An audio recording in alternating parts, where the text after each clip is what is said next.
So we just heard you in a panel talk a little bit about entrepreneurship and innovation in Canada, and one of the subjects that you guys touched on today was taking risks. Now I know that you have a family of entrepreneurs, and entrepreneurship is something that's always been important to you.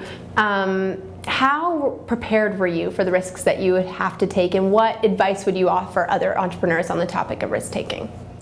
I think you can't really prepare yourself for entrepreneurship. I think you either have it, you gotta have the passion, and there's going to be tough times. But I think if you do have the passion, if you're in the right marketplace and you understand your value proposition, and you're truly solving a real problem, then you should be fine if you're a true entrepreneur. But definitely, at the end of the day, it comes down to executing your plans, your goals. And as entrepreneurs, a lot of times we have ideas in our head, we see opportunities in our head, and we conceptualize those opportunities. So it's very important to be grounded and make sure that you align your operational plans with the vision of your company. I know when you're starting a company and you're growing it slowly, obviously the people that you surround yourself with are, that's the blood of the company.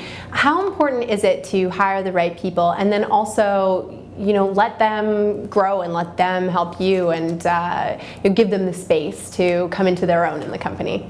Right, so it also depends on how much funding you have available, because you can hire the best people, but a lot of times, as startup companies, you can't afford that. So I think, as long as you have one or two key people, like a good CTO, a good COO, and if you're a good CEO, then you have a good team, you have a good solid team. And then as you grow the company, you obviously have that flexibility to hire key management. But I'm a big supporter of hiring key talent and making sure that you have good company culture, everybody understands the vision, and everyone, not everyone is going to be a star, but everybody is going to be on the same page, and everybody has to understand the company culture.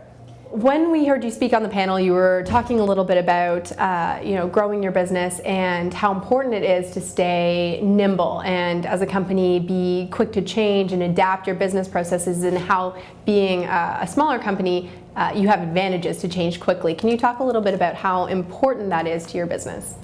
I think when you start your company, obviously, you need to tweak your business model. Even though, you need to nail down your value proposition, then you need to scale. But while you're trying to nail down that value proposition, you need to be able to make tweaks to the business model to make sure that you truly understand the trend, you truly understand the marketplace. And, all the startups are nimble. And you need to be nimble. You need to listen to the marketplace. You need to listen to your customers. You need to understand your clients. You need to understand that you're truly solving that real problem, and in order to do that, you go through, I think, a series of changes. But I think once you nail it down, then you can scale the business. And I think for us at BroadbandTV, because we were in the video space and distributing video content, helping video publishers curate and monetize content, when we first started, we looked at the amount of content that was being uploaded and shared on Facebook, on YouTube by fans, and we noticed that a majority of that is actually user uploaded copies of premium assets.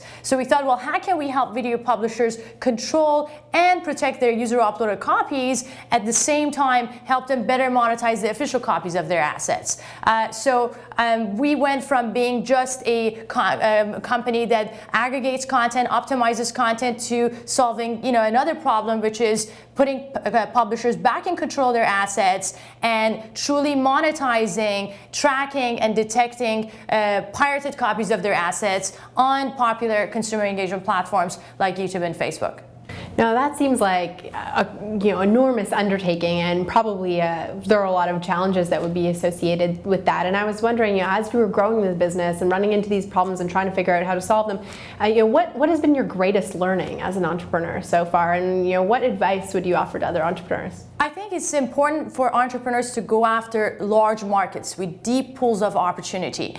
Don't get too niche-y. And again, going back to understanding your true value proposition, because if you apply a large amounts of resources to a specific idea before you understanding your value proposition, that's a true recipe for disaster. So I would say, first and foremost, understand your market. Make sure your market is large enough. There are large pools of opportunity, and also make sure that you nail down your value proposition before you scale your business.